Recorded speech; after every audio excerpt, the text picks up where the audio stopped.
When you look at the numbers, it shows the dilemma and the paradox of being African American trying to become a head coach. So they tell you, well, son, you got to be an offensive coordinator, and you got to be a quarterback coach. So you look at the numbers.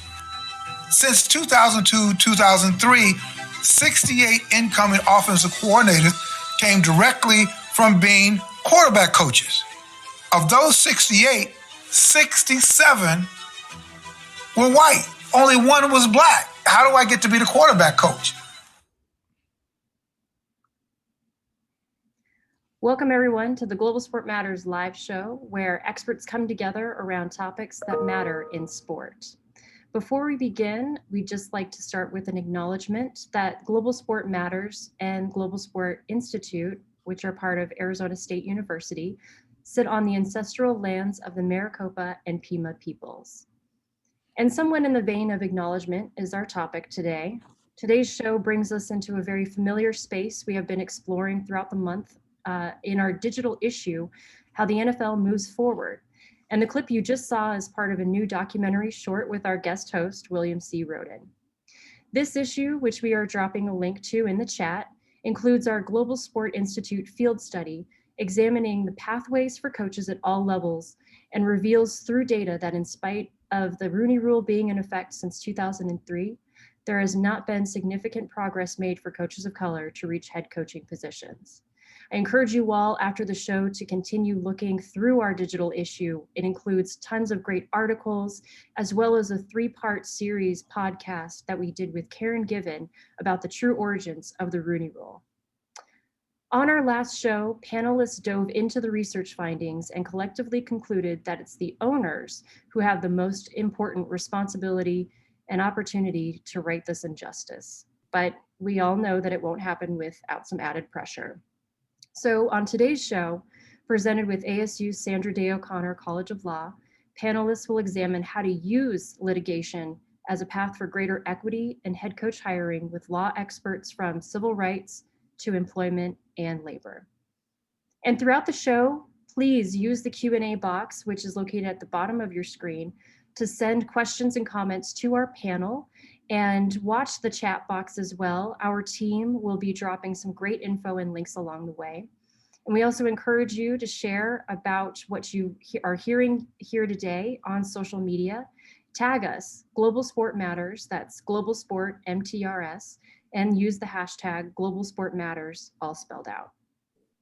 I'd now like to turn it over to our guest host, who will introduce our panel and get started with the conversation, William C. Rhoden, award-winning journalist with ESPN's The Undefeated and author of $40 Million Bill, please take it away.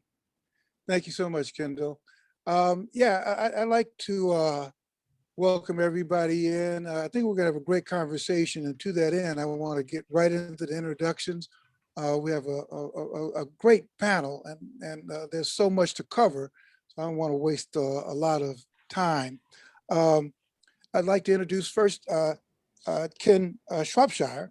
Ken is he's done a lot of stuff, but he's the CEO of the Global Sports Institute.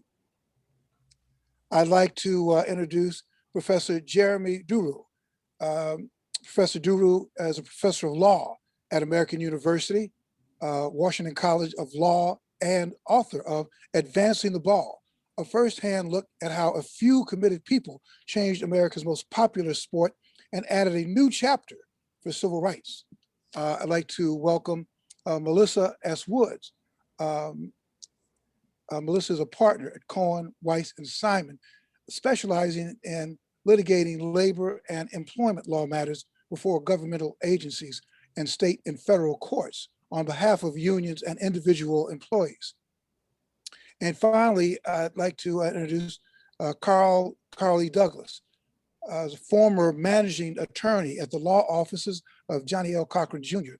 He was also the coordinator on the O.J. Simpson defense team. And while at the Cochran firm, Carl tried dozens of cases to verdict in a wide array of personal injury, civil rights, and criminal law matters. Welcome to everybody. It's great to have everybody here.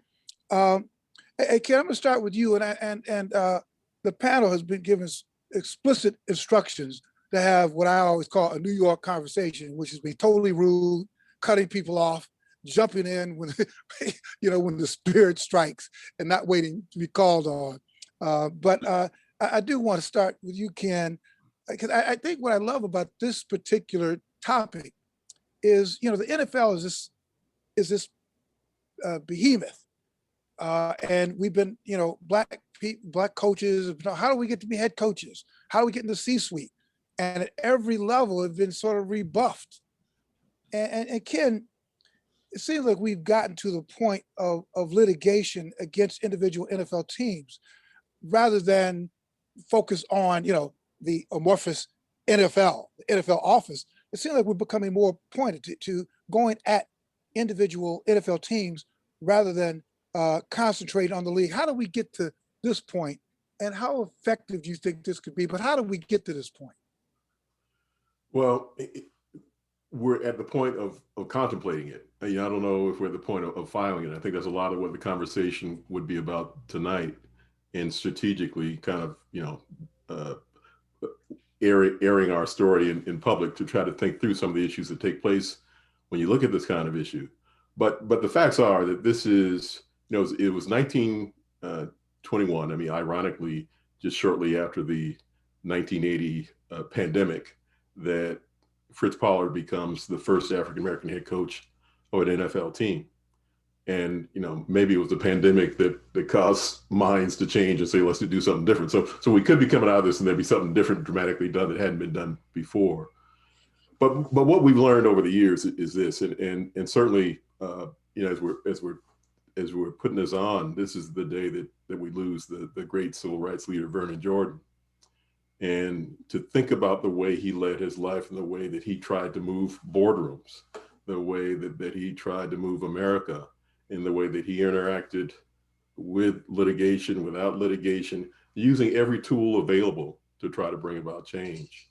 So I think it really is in that spirit. I mean, it's a sad day, but it's also a day to reflect on how much a man like that accomplished, because he was willing to do what, as you say, whatever it took to bring about the change that needs to be done. And the fact that, if it's been 100 years since the first African-American head coach, and we still have a half dozen NFL teams that have never had an African-American head coach, to continue the civil rights analogy. I mean, gradualism is one thing, 100 years is another. Yeah. Your thoughts, Jeremi? I agree totally with Ken. I think it's fantastic we're having this conversation, and we come together to think about how to move forward on this. Because basically for the last couple of decades, I think there's been this kind of presumption that legal action won't work. The last time that there was a threatened legal action, nearly threatened legal action on any of these fronts really was back in 2002 when Johnny Cochran and Cyrus Mary got together and put together this report that showed clearly on the numbers that Black coaches won more games but had shorter tenures. And it produced what would seem to be the statistically significant evidence that could support a claim against the league, because this is league-wide data. The problem, of course, is that the league does not make hires or fires with particular clubs. They're individual businesses. So you've got this great data to go against the league, but the league's not making the decisions. And then you think about, okay, a club's making a decision. Let's take when the Tampa Bay Buccaneers fired Tony Dungy, went on to the Hall of Fame and went on to win the Super Bowl after a great tenure in Tampa Bay. They fired him back in 2002.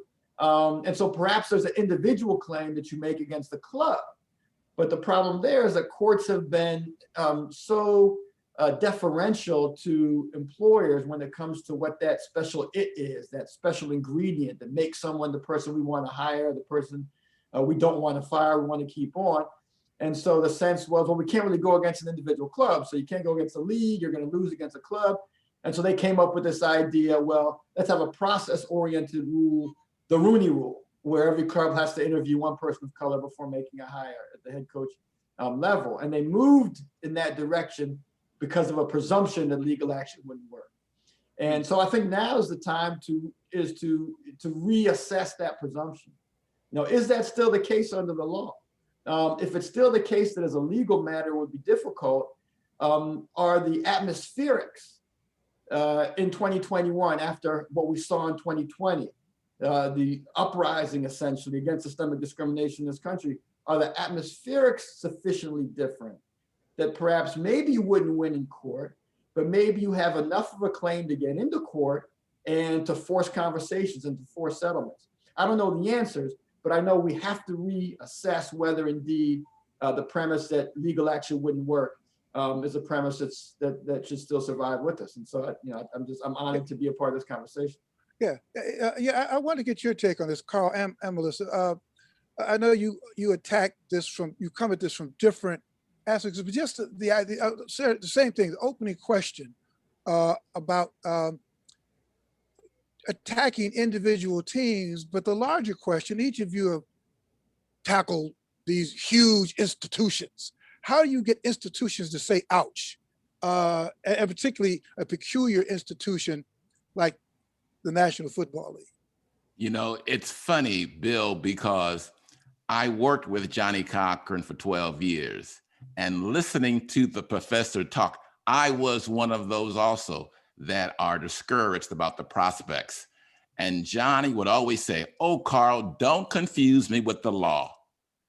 And that's really what's good about this conversation. Let's just figure out what we can do and try to look at the greater good, because the law can always be used as a vehicle for change. That's what I've learned. And I was intrigued when Ken asked me to join this great panel because of Johnny's connection to this effort. And it was there, I've always learned and been taught that it's the squeaky wheel that gets any oil. And in 2002, just by he and Mr. Mary's squeaking and making noise, were they able to stimulate some change and discussion. I know that there have been efforts by the owners to have different models and programs that we'll talk about, trying to tweak the Rooney Rule to make it more effective. But perhaps this conversation exploring other alternatives and other options can be good so that we can attack this problem on different levels and in different ways. Melissa, I'd like to get your take on this. Again, the idea of taking on these immovable forces. And I don't know if you're an NFL fan or not. I imagine you either are or used to be. But again, this idea, we've been going through this for decades. And you've got this huge talent pool of players who just continue to get rebuffed. What do you think about what you've heard so far? And then knowing what you know about taking on these immovable forces, what do you think about how effective this strategy could be about now going after individual teams? Well, first, I'd like to say that I come from a football family. My dad and my brother played college football for some period of their college career. So I've seen numerous games throughout my life. Okay. College football, the NFL is, a wonderful sort of environment to be talking about these issues about hiring and access. But, we have to understand that it's actually not much different than the same kinds of questions we're asking, in the C-suites of law firms and businesses and other places like that. The interesting thing here at the NFL, though, is, I think coaches have a hard time making the argument that there isn't a talent pool. Really what's happening here is, as far as I can tell, is that there are people to choose from, but they're not being chosen. And so the question is, how do we change that? I think, as Carl was sort of hinting at, the law is one thing, litigation is one thing. And I love, a good lawsuit, a good, cross-examination session really, does my body good. But I don't think that that's necessarily the only way to get at it. I do think this has to be an attack on multiple fronts. And we have to, embarrass people if we need to. We've got to hit them, in their pocket. We have to get a social media campaign going. We have to get them in the courts and maybe make them spend a lot of money to get rid of us, even if we don't win there, but it will allow maybe some pressure in the, arena of public opinion. I think it has to be a combined effort in a lot of different spaces in order to make this change. What do you go ahead, Ken. Bill, I mean, Melissa raises a great issue. We should make sure we put all that out there. I mean, it is, government action is certainly possible. There's always talk of, addressing the antitrust exemption via the Sports Broadcasting Act and other paths like that. If you don't have more blacks hired, then you'll lose this exemption. Public financing for stadiums and public financing for other things related to sport. And then, the athletes taking action. I mean, that's another space. And we've certainly seen more of that. And you can get more wishful about that than we've been in the past, that this would be an issue that would concern them. If you could connect them with understanding, you may want to be a coach one day, and here's what's happening in that business. Use your leverage now to change that. And then the third space that just comes to the top of mind, it usually comes up is the fans. And, although we've seen empty stadiums and sport continues, some kind of fan action, boycott, voice raising, along with sponsors, which I think goes hand in hand. That's how we saw the name of the Washington football team change, is not because of any great feelings for Native Americans all of a sudden arose. It's because great feelings for the almighty dollar and the removal of that dollar by FedEx or Nike became an issue.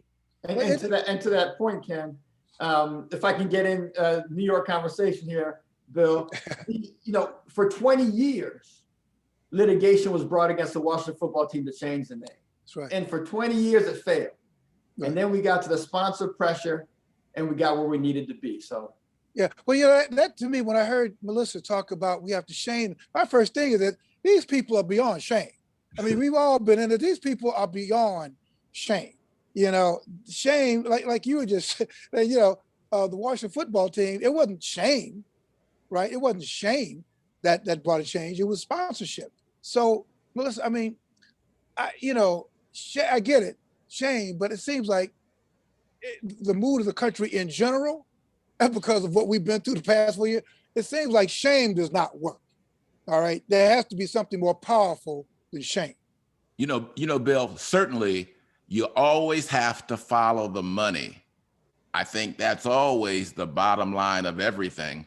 But one thing that I would emphasize more that I really haven't seen quite enough is involvement more publicly by those stakeholders, the players.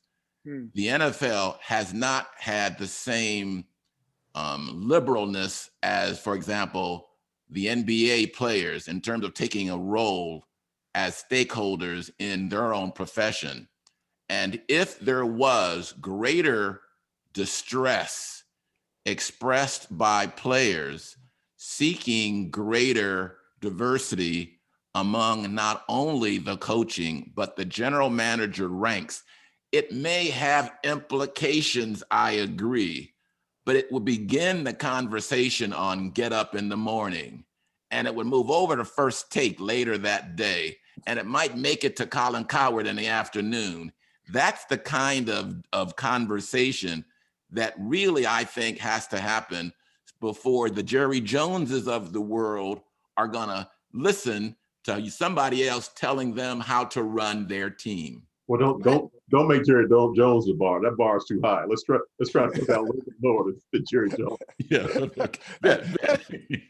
mean, but there are a couple things, and I want to ask you this question, Melissa, because you deal with unions a lot, and there's a script. There are a couple scripted questions I got to get to, but you mentioned I think Carl the idea of Ken, players getting involved, and one of the things that continues to baffle me is that here you've got a black man who's the head of the Players Association, DeMaurice Smith, who basically refuses to mobilize this largely black union to get involved in the Colin Kaepernick situation and in this situation, because he says that, well, this is a union, we're a labor union. How does that square with you, Melissa? I mean, to me, it seems like Colin Kaepernick is a labor issue, and it seems like this is a labor issue, but to say that I'm just strictly staying out of this because it's a labor issue, how does that strike you, Melissa, somebody who deals with, labor unions? Well, I will say I would love for the NFL union, players union, to want to come to my office and talk about how we could work to mobilize, because I do think that there's a way to do it. I think, unfortunately, it's not uncommon for sports teams to view themselves as a different entity than a typical union. They don't align themselves necessarily with, you know, the UPS workers union because they, you know, have higher salaries. They have endorsements. They have money coming in from a lot of different places that are not simply their job. And so I don't think that they use the skills, the leverage, the hammer that a union can use as much as they should be using. So I think Melissa, let me ask you this seriously, because I went to law school with Michelle Roberts at Bolt Hall, who is the executive director of the NBA, and she uses her platform and her players for the greater good as compared with Damaris. So that is something about who she is as an activist, who she is viscerally, you know? So yes, I understand that perspective, but you got to have some heart as an individual and take on that mantle if you want to really have some change, I think. With the doubt, yeah, go ahead, Melissa. And also the members should direct their union. This is what we want to be doing. We want to be sending certain messages. We want to collectively bargain to get certain, you know, things into our contracts. That's what they should be doing. That's how they should be using their union. And to the extent that the union isn't doing it, maybe it's because the players don't want to. Maybe they're not motivated enough. Yeah, well, maybe they're not informed. But go ahead, Ken. No, I just want to co-sign that. I mean, all y'all, Bill knows this. It's usually my role to momentarily play the role of the Uncle Tom in some of these conversations. Don't go there, Ken. But at the risk of putting myself in that category, getting my points for the day, you know, if I'm the head of the NFLPA, I can come up with 100 different items before I'm worried about Black head coaches. I can think about concussions and guaranteed contracts and all that sort of stuff that's not going to make this issue a priority. Certainly if it's going to have any impact on, as Melissa's alluding to, and I'm not dragging her down with me at all. Thank you. Yeah, no, please don't misunderstand it. But the idea that you've got to go into collective bargaining and if you got to trade stuff off, what are you going to trade off? But you know, even in that sense, I'm not much of a bargainer, even to have that out there as an issue. And if you're going to trade it off at some point, but as you say, Carl, it's not even up there as an issue. I mean, he did raise it right before the Super Bowl this time. In a way that was ineffective, but he did raise it as something the union was concerned about. You know, Jeremy, go ahead, Jeremy. Yeah, I was going to say, I'm going to Melissa's point about the members. It's true. If players got involved, I think we'd have a different dynamic. But another point, I saw David Cornwell in the Q&A on this. You know, if there's going to be a legal action brought, then you have to have a plaintiff, which means you've got to have somebody who's been discriminated against, the coach, bring the action and be the spearhead. And that's a scary place to be in a small NFL community if you want to have a long career. And so at the end of the day, you know, there'd have to be a plaintiff. I believe, as I said earlier, you know, it's hard to grapple legally with a defendant who says, well, I just thought this coach had this and this coach didn't have that. But these NFL owners, some of them are so arrogant. I wouldn't doubt that if you got into discovery and you saw the emails, that there could be some smoking guns there, direct evidence of discrimination. But to get that far, you have to have a plaintiff who's willing to step up. And that's a scary thing, I think. And you know, Bill, that's one of the topics that really are most important. I'm a storyteller as a trial lawyer, but I can't tell a story unless someone is willing to allow themselves to be used. Right. I know I'm in Los Angeles, and there are often conversations in Hollywood which mirror some of the issues in sports. And there's that struggle that potential clients go through. Is it worth my career for me to stand up?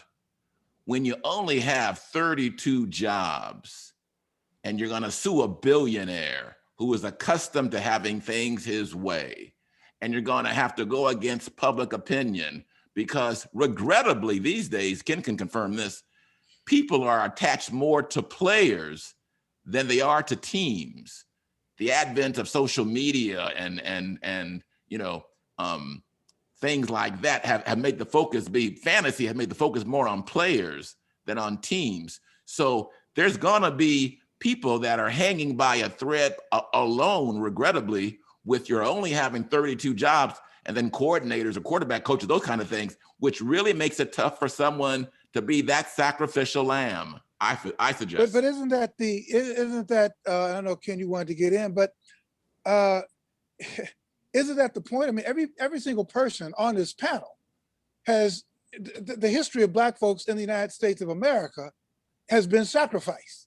I mean, somebody has had to sacrifice, whether it's Christmas. I mean, that's our history. Yeah, Kurt Flood, whether it's, Melissa, you mentioned whether it's in the corporate world, I'm sure there are unrecorded acts of heroism of people who sacrifice.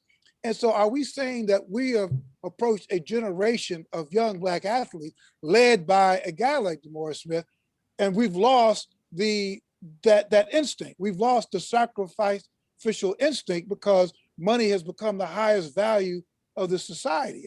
I mean, if that's the case, can we just shut down the panel now? If that's the case, if there's no more sacrifice, nobody's willing to sacrifice, what's the point? Well, wasn't Colin Kaepernick the sacrificial lamb? Absolutely. Now, absolutely. And number one, nobody came to his rescue. I mean, there wasn't like, a horde of players, saying we refuse to play, one or two knelt, So I guess my question is,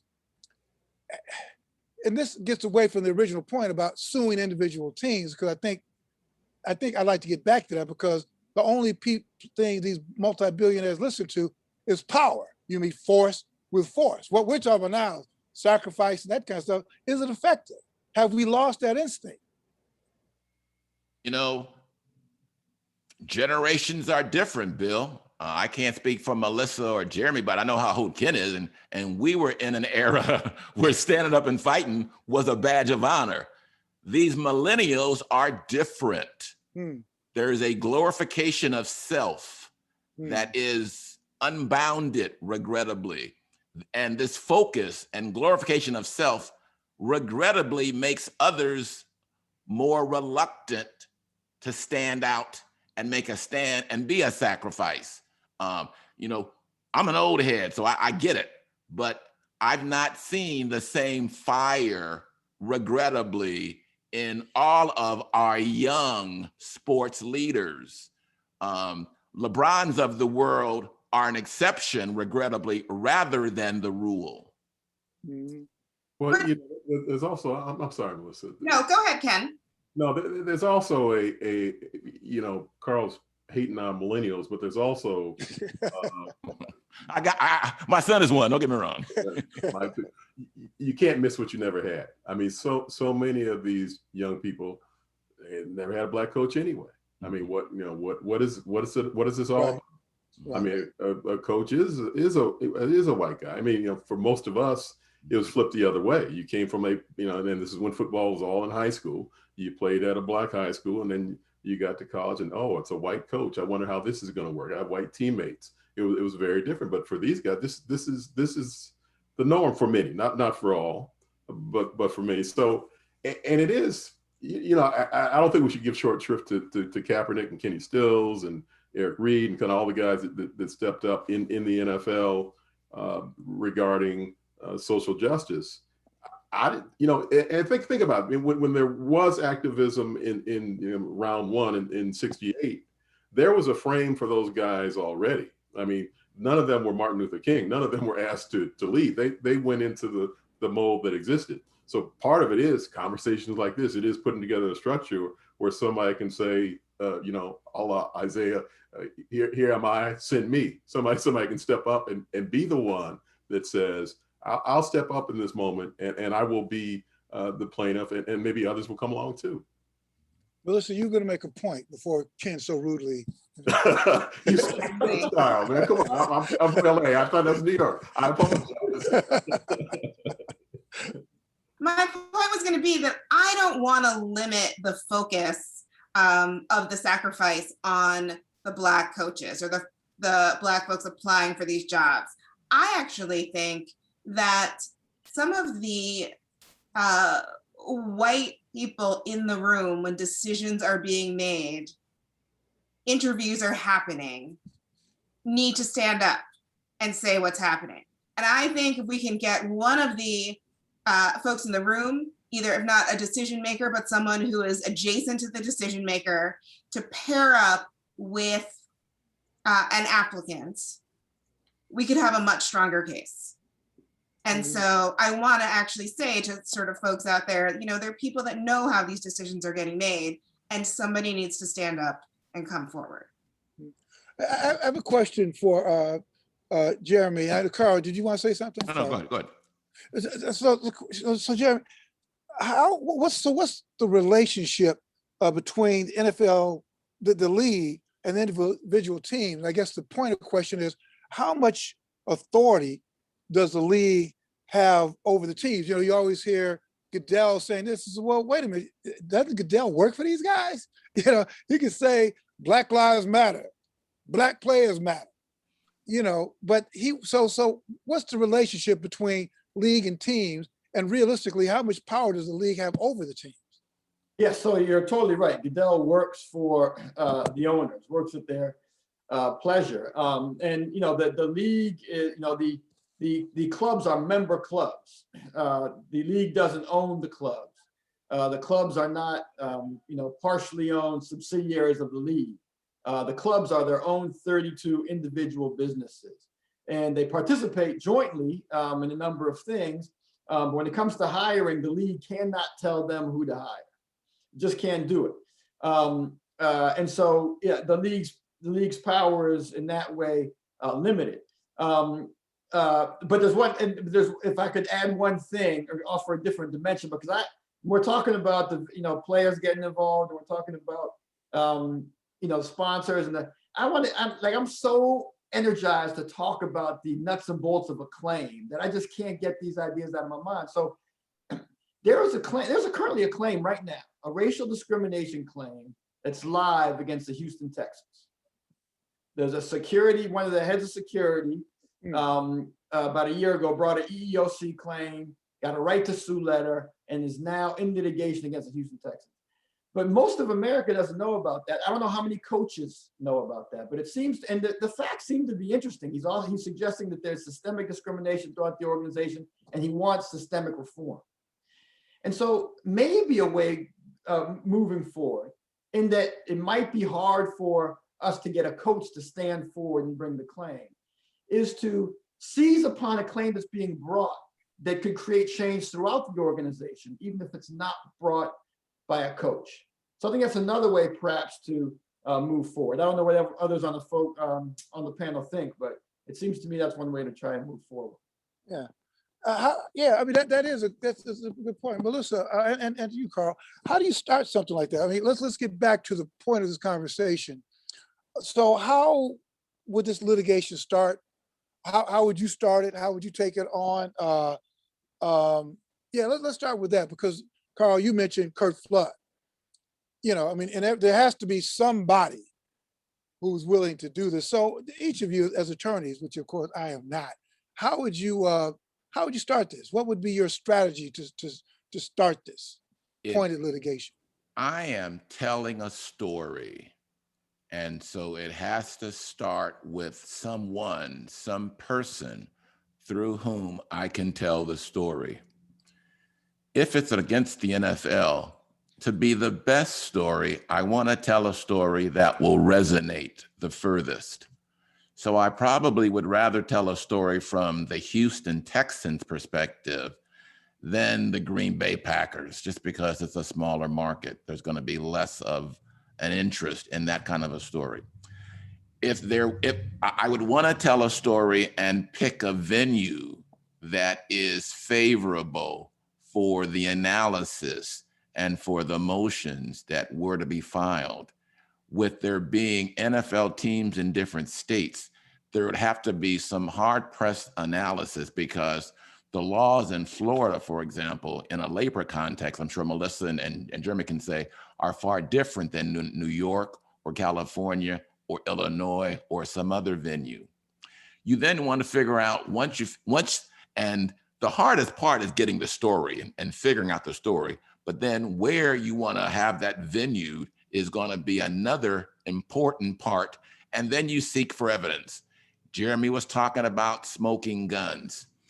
I have found in my history, recently at least, when it comes to basic protected classes like race or gender, corporations and corporate owners are now smarter than to leave nooses where others can find them. Or they would use private text messages and email services to give those more scurrilous kinds of things, because they are mindful of the Me Too movement and the exposure that so many others have fallen. I think of Jerry Richardson of the Carolina Panthers, how he was taken down by text messages that other owners certainly listened to, learn from. So that would be how you construct this kind of a case, always playing chess and being mindful that everything you say they're going to deny, and how you can best characterize and prepare for that. Melissa, is it enough? You said there were how many NFL teams? There are 5 NFL teams who have never hired an African-American coach. Melissa, is that enough? I don't know how many it was, but is that enough to begin? I mean, here you have African-American players who've been in the National Football League since 1948 or something. And there are some NFL who have never, ever hired a Black coach. Could that be enough for a beginning point? Is those 3 or 4 teams? Well, it certainly could be enough for the beginning, and that's where you can start looking. As Carl said, though, you have to be developing the story. So you'd want to know who applied for jobs. You know, the Rooney Rule has been in existence for a while, so there was at least one person who went through the interview process, you know, when there were openings. So you want to see how many times did they have openings, how many people applied for those positions, what were their qualifications based on who ended up being chosen. You also need to look at the individuals. When we're telling that story, as Carl was talking about, you really want the plaintiff to be somebody who folks can really resonate with, which means, unfortunately, you got to dig into that individual as well to make sure that they really are the right poster child for this kind of suit. The runway to a litigation on this matter, I think, would be a substantial amount of time. You know, in litigators' world, the same case could be going on for 5 years, and we think it's, you know, just a baby. So the discovery process pre-complaint would have to be pretty substantial. Not only looking at the teams, looking at the person you think might be the plaintiff, but also trying to get information from others who might have been involved in the decision making. You'd want to have all that together with the proper venue, et cetera, before thinking about filing a complaint. But Bill, there's so many parallels to this struggle in sports with the struggle that I encounter more frequently here in Los Angeles with Hollywood. And Melissa said it best earlier on. You gotta have people in the room making the decisions for there to be hopeful change. There are only 2 African-American general managers out of 32. And even one of those 2 hired a white guy as a coach most recently, which is kind of distressing. But until we're in the room. Who was that? Let's put him out there. Who was that? The brother in Detroit. I'm not sure if he hired the coach, because the GM and the coach were hired close in time with each other. Right. Okay. But there's a Black GM in Miami. There's a Black GM in Detroit. Only 2 of 32. So you gotta have people in the room, because all too often you are gonna hire for these kinds of jobs your friends, or who you went to school with, or who you played ball with, or who your boy recommends that they like and recommend, because so much of it is based on personality and relationships. And people of color have got to get more in the room so that they are there to be present to help form those relationships. It's a chicken and an egg sort of syndrome. I acknowledge and concede. Is the past president, I can't even remember who it was, but he threatened NFL owners. Remember back in 2017, at the height of the kneeling and all that, POTUS 45 threatened owners with to review their antitrust distinction or antitrust exemption. Is that realistic? If you turn it around, if you take this administration, can this administration look at the hiring patterns and say, you know what, the NFL has had this antitrust exemption, maybe we're going to open it up and re-examine it. I know there's some, maybe that sounds better than realistically it is, but could that be, I'm not sure who would take this, but is that a realistic route, to threaten to take something away that's at the root of a profit? Well, that's what hearings do. I mean, if you had hearings on the issue of Black coach hiring in the National Football League, and think about it. I mean, keep it real. We got a pandemic going on. We got all this other stuff going on. So in some ways, if you have a hearing on that, there's going to be some hate just by virtue of you taking up time to address it. So this could be the wrong moment to do it.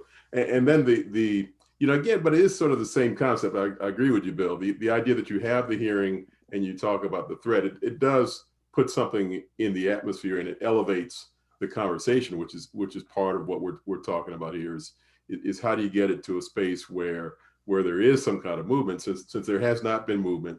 When the Rooney Rule began, there were 3 African-American head coaches, and here we are now with 3 African-American head coaches with some blips up and down along the way. But in 18 years, you can't call that in itself progress. So really what we are looking for is the Rooney Rule plus. I mean, what's the plus that we need to make happen what hasn't happened in a sustained kind of way? I also want to say, Carl was talking about the general managers. I mean, it's also, and I don't want to be hateful in saying this, it's also important to look at how the duties of general manager have changed, especially for these new hires as they've gotten the job. I mean, it's been cut up, and as Carl alluded to, in some cases, the coaches were already hired and they're bringing in other people to play up roles that the general manager of new is not what the general manager used to be in the NFL. So we have to keep that in mind as well. Bill, and I would say that decision is a political one as well in terms of even threatening antitrust changes. And I doubt that there is the political will in this environment for any strong thoughts of leadership, at least on issues of race. You remember there are 75 million people who voted for the Orange Man. And that reflects something about where we still are standing as a nation. And I'm not sure that there's a political will in America right now with all that is going on to take on this particular obstacle. Mm-hmm. So if that's the case, then I'll ask each of you, how do you deal with this type of blatant discrimination? I mean, Melissa, you said that, and it resonated to me that in most industries that you're involved with, there's, people could argue, well, there's not a tremendous talent pool, Black talent. We gotta stock the pipeline if we're talking about corporate America or huge. But in this particular industry, whether it's the NBA or the NFL, which has been dominated by Black athletes for at least 3 decades, and I'm being generous, but at least 3, I'm being conservative, at least 3 decades, you've got an ample talent pool. It seems like there's something there, or are we just saying because of this environment? There's got to be, every problem has a solution. There's got to be a solution here, whether it's 500 players, it was the Dallas Cowboys saying we're not going to play on opening day, or, you know, like the Milwaukee Bucks did. I don't know. It seems like we're either saying throw our hands up, but there's got to be a solution, I think. Well, that's why we have the conversation. I don't know. I don't know that there's got to be a solution. I mean, I don't know if today there is something that we've contemplated before that actually fits the mode of what can be done. It, you know, this whole moment that we're in. I mean, it's kind of I've never seen, and Jeremy's been involved in this from near the beginning as well. I've never seen so many people so frustrated, so much in despair, and if not quite in a state of desperation about what do we do now. I mean, that really is the moment that people that focus on this are in. And one of the nuances, I mean, in your question, Bill, I mean, one of the nuances that you'd have to capture to do anything besides protest, besides all the other things, to think about litigation.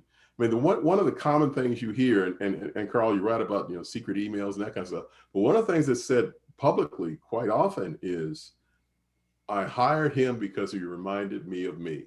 Right. I mean, there's that kind of language that, and I don't know how far you can go with that. Plus, there is quantitative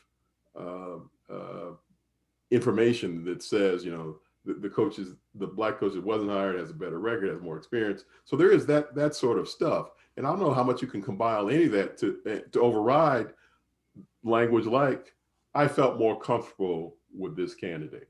The problem is, I say, and I'm biased, when you are dealing with super rich Caucasian males, most of whom are over 50, they are stuck in their ways. And I don't think you're going to be able to criticize white folks to do better. Right. And I think, regrettably, change moves at the speed of an ocean liner rather than a speedboat. And I think the only way that there can be real change is from the bubbling activism from within. Only if the players have some sustained interest in changing the narrative. And Ken, I didn't think about it. Maybe it's because they've had white coaches their whole lives anyway, so it's not a big deal for them. That's actually a profound point. I hadn't thought about that. That makes good sense to me. That makes, you know, I was hearing today. I have no science now. Don't go back. Nobody go out and tabulate it. No, I actually, you mentioned. Never thought you were smart until now. My goodness, that's brilliant. Okay, that's another podcast. But you know, Ken, we had this discussion maybe during the last football season, and I actually started going down the list of rosters, you know, of all these players who are at Power 5 schools, you know, which famously do not have black head coaches. And you're absolutely right. Today I was listening to a discussion, you know, the Atlanta Hawks just fired their head coach, Lloyd Pierce. Lloyd Pierce got fired. And then they were talking about how all these players, like who's the star player on the team? Trae Young.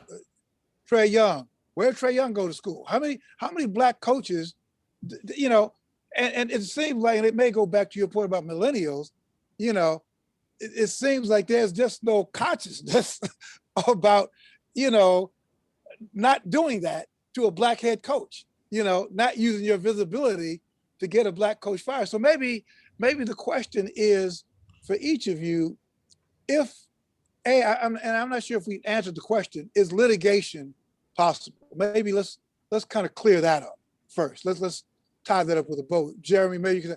Is going after a team, is that a legitimate place to start with? Us forget what's in their heart, forget goodwill. Is going after people, individual teams, is that a legitimate legal angle? I have to think that it is, and I spent a lot of years thinking that it wasn't. But I've reached, you know, Ken spoke of despair and desperation. I'm not sure which one I mean, Ken, but I mean, I've reached a point where there have to be other avenues. I think, you know, we've been talking about player activism for years, and we can keep talking about it, and hopefully it will come to pass on a level that will propel some change here. We've begun in the last few years to really talk about pressure brought by sponsors, and I think that's something we stick with. But I think litigation's got to be there. As I said, you know, if a head of security can sue a football club and that's live, that can be made a big issue. I mean, that can be made that, you know, coaches, players could put it on social media. It could be big and folks could glom onto it. You know, you've got things like, you know, Ken said, quotes like, yeah, I wanted somebody like me. You got quantitative evidence. These days, interviews tend to be recorded. Conversation Ken and I had a few weeks ago. And if you've got the interviews where they clearly one candidate performs better than the other one, maybe you've got something there. The key is if you have a plaintiff who's willing to throw this at the wall and maybe be 12, be 6 and be out of here, but they're willing to throw it at the wall, then yes, I think we have a chance. What do you think, Melissa?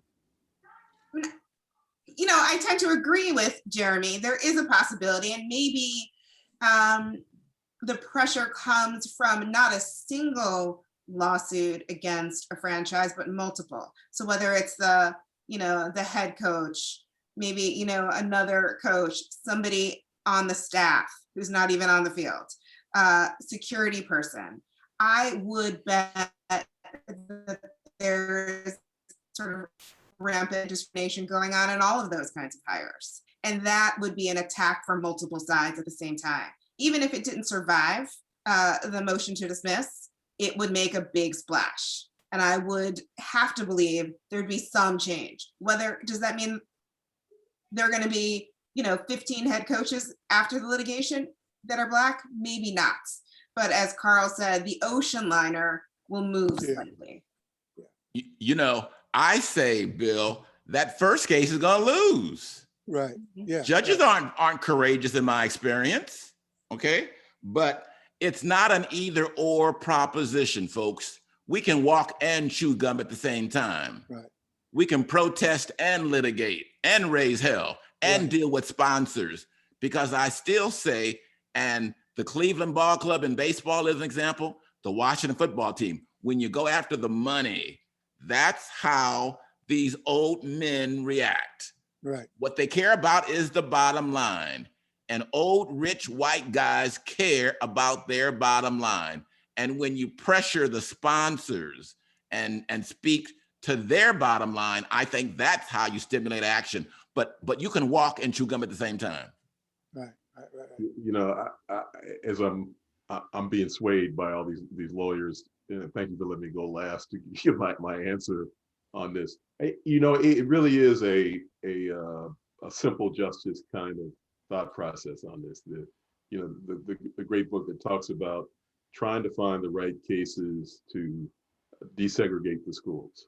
I mean, it's not as important. I mean, let's not over glamify it, but it's a journey.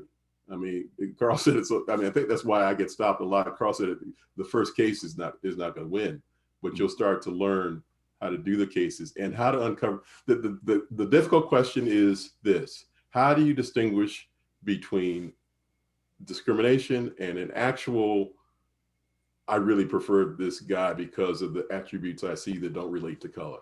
I mean, that's really what you have to be able to ferret out, and to figure out how to do that, absent finding smoking guns and all that kind of stuff, is really tested. And Simple Justice, I mean, you know, the great book, just going through, no, we can't take that case, but let's take this one. The whole, you know, LDF kind of strategy on how to do it is something that a union could do, that somebody with some structure could think about. This is an important enough issue in our society. And then let's go to baseball next. And then let's make sure basketball still in the room. Right. This is such a beacon of society that this is a space where there should be simple justice accomplished, that the right people get the jobs in the right moment. Right. As we wind down, and I'd like to thank each of you for participating. This has really been great. You know, the fear of the riot is worse than the riot itself. I think we're down here is like, you know, the fear of the riot. But what is and I think, Carl, something you said about the ocean line. What is the source for each of you, your source of hope? I keep thinking when we get to these things of my great-great-grandfather, my great-great-grandmother. And if they heard some of our conversations, they'd be saying, boy, shut up and get outside. Are you kidding me? You had a black president, a basketball league, 80% of the players are black.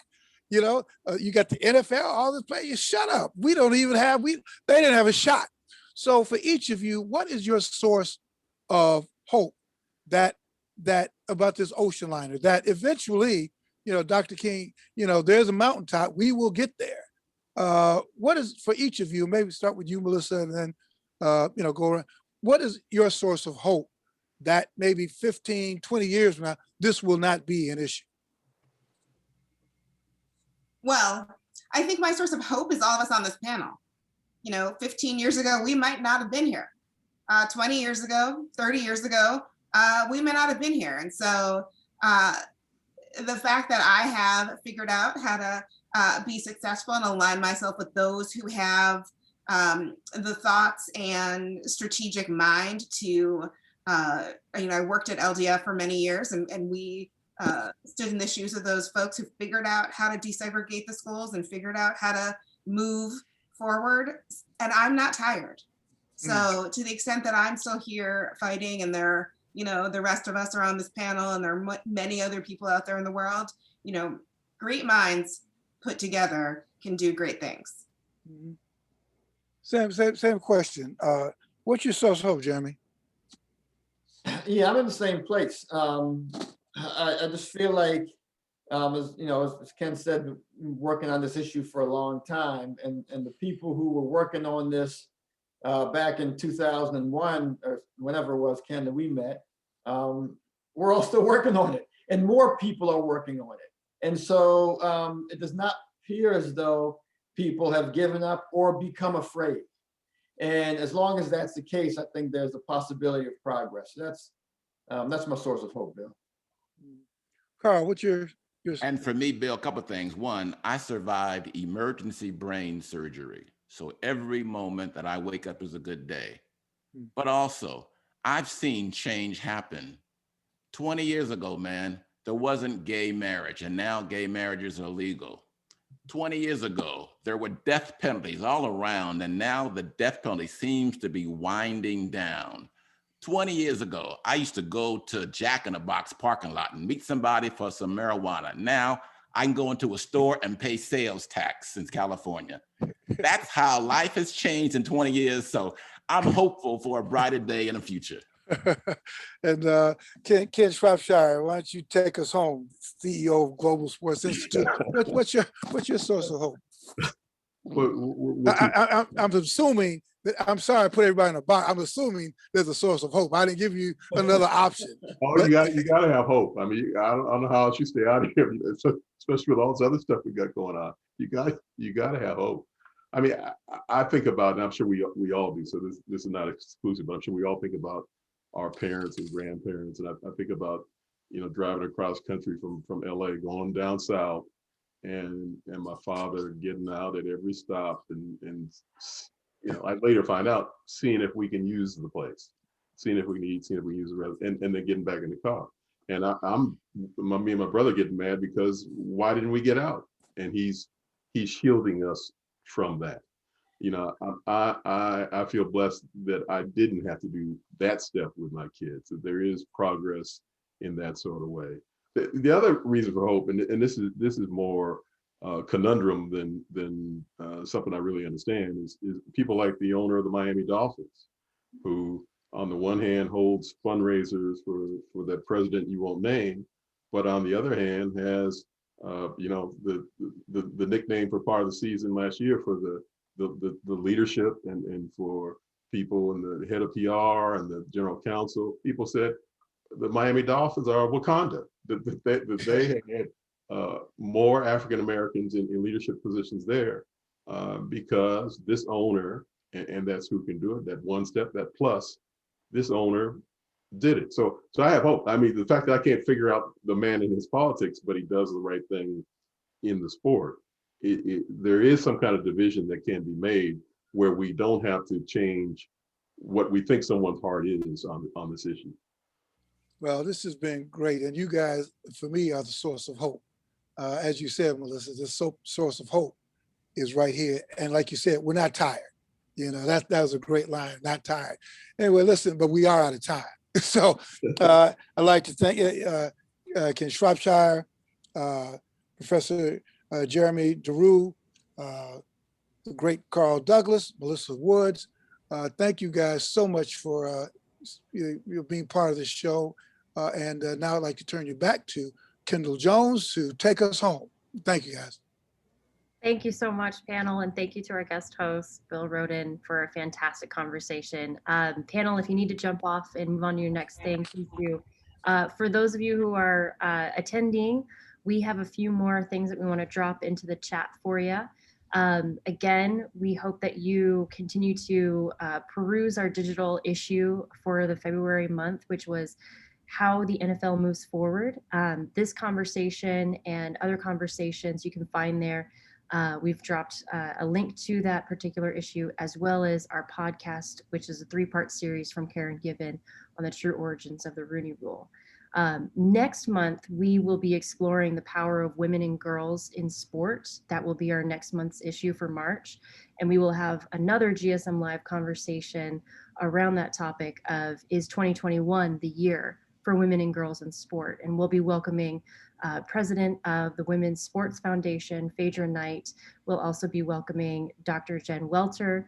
We'll also be welcoming researchers and many others onto the panel to discuss that topic and more. So with that, we continue to hope that you stay engaged with us and share what you heard here out with other people.